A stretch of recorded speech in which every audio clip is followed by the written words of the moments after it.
Good morning to everyone.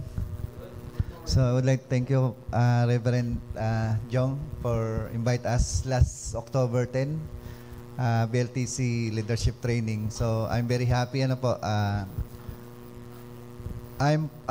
name is Pastor Hernani Rodriguez from Mamburao.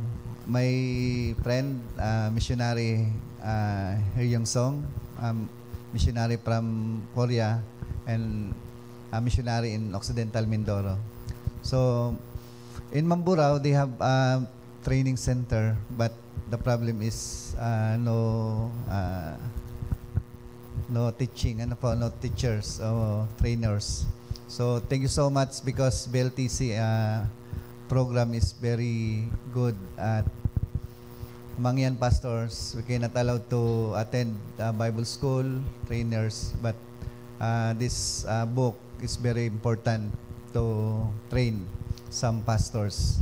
So the problem is the book is English, so cannot read the Mangyan pastors. So kaya I pray na we hope they have Tagalog translate yan.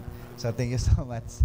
So please help to pray. The Mamburao Mangyan pastor is to help to equip in the way of pastoring, especially yung the bridging the gap. So some pastors is non-formal, so it's very difficult. So please help to pray Mamburao Mangyan pastors. So God bless you.